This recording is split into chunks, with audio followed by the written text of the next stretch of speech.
Bonjour à tous, dans cette nouvelle vidéo, nous poursuivons donc les halachot concernant le mariage juif.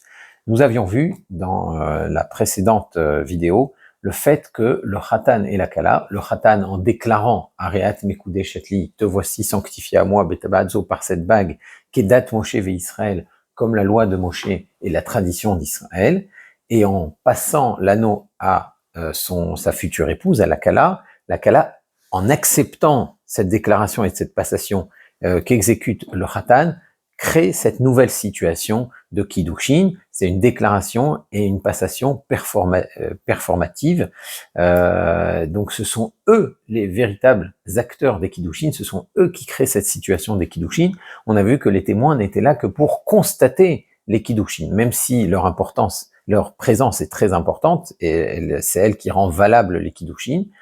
Ils ne sont là que pour constater ces kiddushin-là, constater que le Khatan a exécuté les kiddushin avec l'accord, avec l'acceptation de la Kala. Donc ça veut dire que ce n'est pas la parole du Rav qui crée les kiddushin, et ça c'est important, ça veut dire qu'on ne peut pas jouer aux kiddushin. D'accord? On trouve plusieurs tchouvot, plusieurs responsables dans la halakha décrivant des situations où des jeunes gens ont voulu jouer sur scène un mariage juif et ont exécuté des kiddushin avec même si l'anneau échangé c'était pas un anneau en or, même si l'anneau échangé avait une valeur beaucoup moins importante, la question des kiddushin se posait, et il était possible qu'il faille après ces kiddushin là un guet pour libérer la jeune figurante. Donc c'est pas quelque chose à laquelle on s'amuse comme ça, c'est très très sérieux. Et on ne joue pas au kiddushin, puisqu'il suffit, encore une fois, d'une prouta, on n'a pas besoin d'un rave, il suffit que des gens voient exécuter, ils voient un jeune homme, voient un homme passer un objet qui a une valeur d'une prouta minimale et dire Areat Mekudei Shetli pour que les kiddushin puissent éventuellement être valables. Donc ce n'est pas une petite affaire.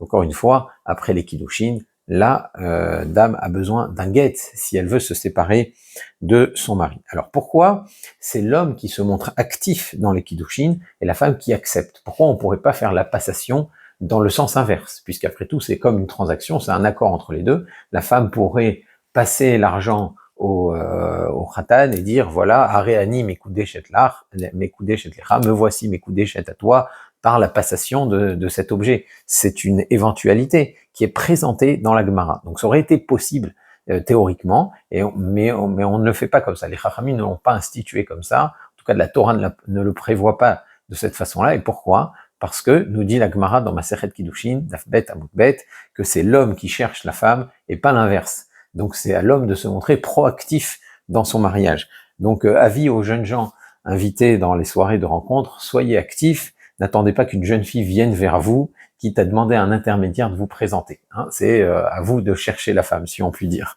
Alors si le Rav n'est pas actif, quel est le sens de sa présence dans une roupa? Alors bien sûr, il a la connaissance halachique pour que toute la cérémonie se déroule bien. D'abord les kiddushin, puis la passation de la ktuba et la récitation des sheva brachot, puisque parfois certains détails peuvent faire que les kiddushin ne soient pas tout à fait valables, que la ktuba ne soit pas valable, il faut qu'elle soit écrite correctement, on verra ça, et il faut que les sheva brachot soient récités convenablement. Alors concernant les kiddushin, le Rav, c'est le shaliach du Khatan, c'est l'envoyé du marié pour réciter la bracha des kiddushin, ce qu'on appelle la birkat ha'erusin, la première bénédiction qui est récitée sur la choupa, puisque de nos jours, on fait les kiddushin sous la choupa, juste avant les nisouin, même si, comme on l'a dit, à partir du Moyen-Âge, on a commencé à restreindre la période entre les kiddushin et les nisouin. De nos jours, dans toutes les communautés, même si récemment c'était pas encore le cas partout, dans toutes les communautés, on fait les kiddushin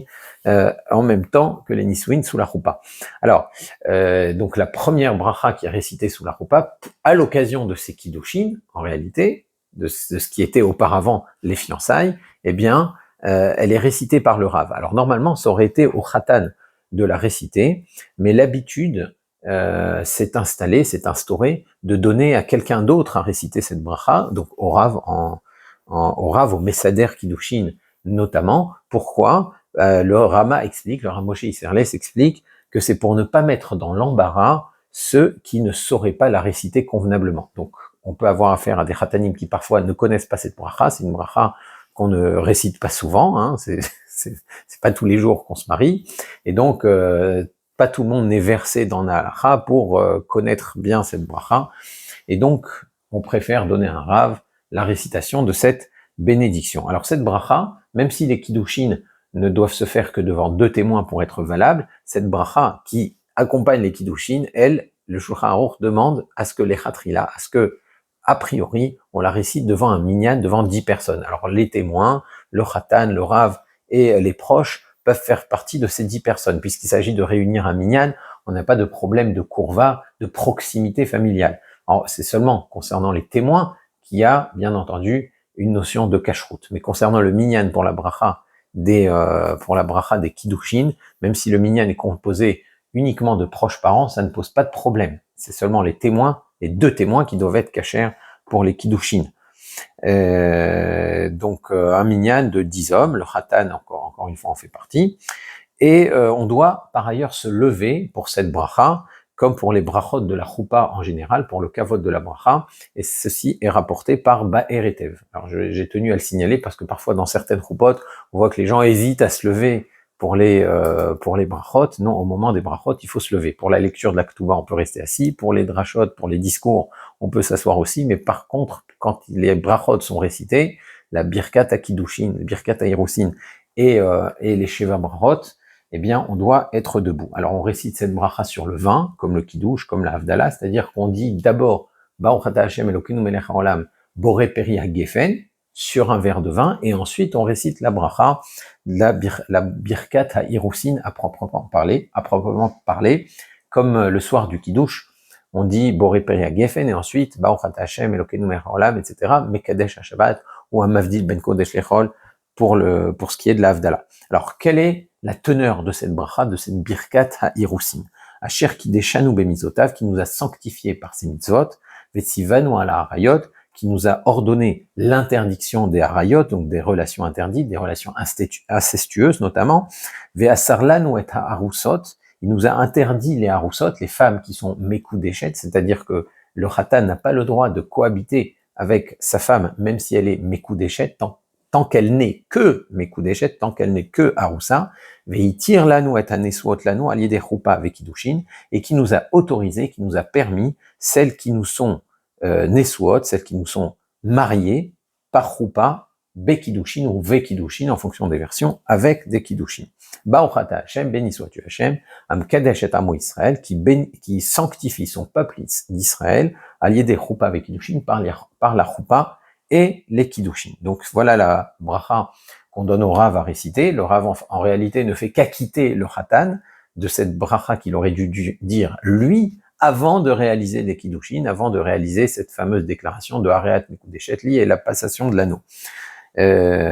Donc après avoir récité cette bracha, on donne à boire au khatan, et en général on fait boire à la kala par l'intermédiaire de sa maman. Donc le khatan transmet le vin à sa belle-mère, où le rav reprend le verre et transmet le verre à la maman de la kala pour que celle-ci donne à boire à la kala. En tout cas pour ce qui est de la birkat ha'irusin, pour la première bracha de la choupa.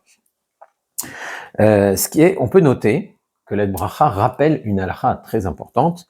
Une harousa, même si elle est mekudeshet, même si elle est véritablement échatiche, elle est mariée, c'est-à-dire qu'elle ne peut pas se séparer de son mari sans guet, elle ne peut pas fréquenter quelqu'un d'autre sans avoir reçu un guet, reste interdit à son propre époux, tant que les nisuin, la deuxième partie du mariage, n'avaient pas encore eu lieu. Alors, n'ont pas encore eu lieu. Alors, pourquoi cette interdiction? Qu'est-ce qui est ajouté au moment des nisuin, cette deuxième partie du mariage, cette deuxième partie de la roupa, qu'est-ce qui est si important et qui fait que la harousa reste interdite à son mari? Alors, des composantes de la deuxième partie d'une roupa, les nisuin, 2 sont essentielles pour permettre la vie conjugale. Alors la première, c'est la ketouba.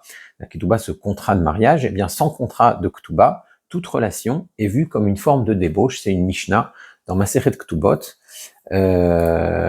qui rapporte l'opinion de Rabbi Meir, qui est la halakha. Celui qui diminue de la ketouba minimale prévue pour une jeune fille ou pour une veuve, c'est-à-dire qu'il y avait la somme de la ketouba n'était pas la même. La somme garantie par la Ketouba n'était pas la même pour une jeune fille ou pour une veuve. Eh bien, celui qui diminue de cette somme-là, de cette somme minimale prévue par les Chachamim, imposée par les Chachamim, par les sages, est considéré comme une relation de débauche. Kol apochet la betula mimataim, mais la almana mimane, harezo beiladzu. Voilà ce que dit Rabbi Meir, donc, dans le Perek Ramishi, dans le 5e Perek de Masechet Ketubot. Alors, pourquoi cela? On va le voir. Et le deuxième élément qui est très important dans les Nisuin, c'est la choupa, pour laquelle on récite les Sheva Brachot. Et là aussi, ces brachot sont nécessaires, sont éliminatoires. Je veux dire, tant qu'elles n'ont pas été récitées, la kala reste interdite à son mari et la vie commune ne peut pas encore commencer. D'accord? Parce que dans Masechet Kala, qui fait partie des petites masertot qui sont rapportées dans le Gemara, je pense qu'elles sont imprimées dans le Shas Vilna, elles sont imprimées dans la Masechet Avodah Zara. Kala belo bracha asura le barla kanida. Donc la kala sans bracha est interdite à son mari comme une nida. D'accord? Ce qui est intéressant, c'est que concernant la ketouba, on dit que c'est de la débauche, et concernant les brachot, on dit que c'est comme une nida, c'est-à-dire qu'on n'a pas encore attendu le temps nécessaire, on n'a pas franchi toutes les étapes importante jusqu'à ce que la vie conjugale puisse commencer. Donc, même si la kala est mekoudeshet, elle ne peut vivre avec son mari qu'une fois que celui-ci aura passé son contrat de ketouba et qu'il soit passé avec elle sous la choupa en récitant les sheva brachot.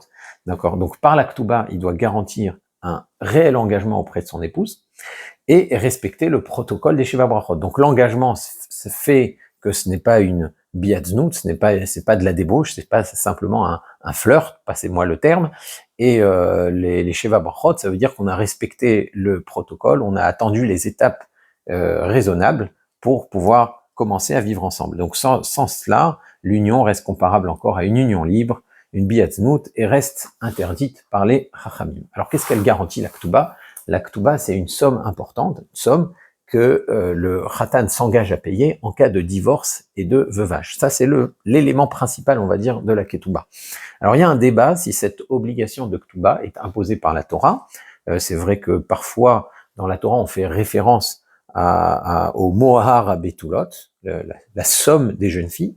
C'est une sorte d'obligation que s'impose le jeune homme vis-à-vis de la jeune femme qu'il veut épouser. Maintenant, ce n'est pas sûr que quand on parle de mohar à betulot dans la Torah, ça corresponde exactement à la ketouba telle que c'est prévu dans la Masechet Ketubot par les Chachamim.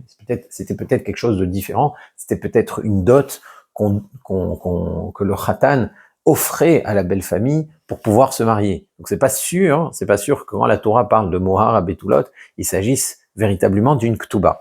En tout cas, la plupart des décisionnaires pensent que la ketouba, c'est une institution des chachamim. C'est-à-dire que c'est pas une somme qu'on leur donne immédiatement au moment du mariage, mais c'est une somme que le khatan s'engage à donner en cas de divorce et de veuvage. D'accord? Ça veut dire non seulement il s'engage à rendre à la kala tout ce que celle-ci aura apporté à la maison, le trousseau, etc., mais il doit y ajouter encore une autre somme qui permette à son épouse de vivre après cela. D'accord? Alors pourquoi ils l'ont institué? Pourquoi les chachamim ont institué cela? Et l'objet principal de la ketouba, c'est de faire en sorte qu'un mari ne quitte pas sa femme aussi facilement sur un coup de tête. Shelo tehe kala be'enav leotzia, que ce soit pas facile pour lui de divorcer. D'accord? Puisqu'il s'engage à payer une somme de 212. 212, c'est 200 dinars, c'était la valeur minimale exigée pour une jeune fille quand un jeune homme se marie avec une jeune fille, ou quand un homme, même si c'est son deuxième mariage, quand on se marie avec une jeune fille qui n'a pas été mariée auparavant, eh bien la somme minimale était de 212, et quand on se marie avec une veuve, c'était de 112, la moitié. Alors pourquoi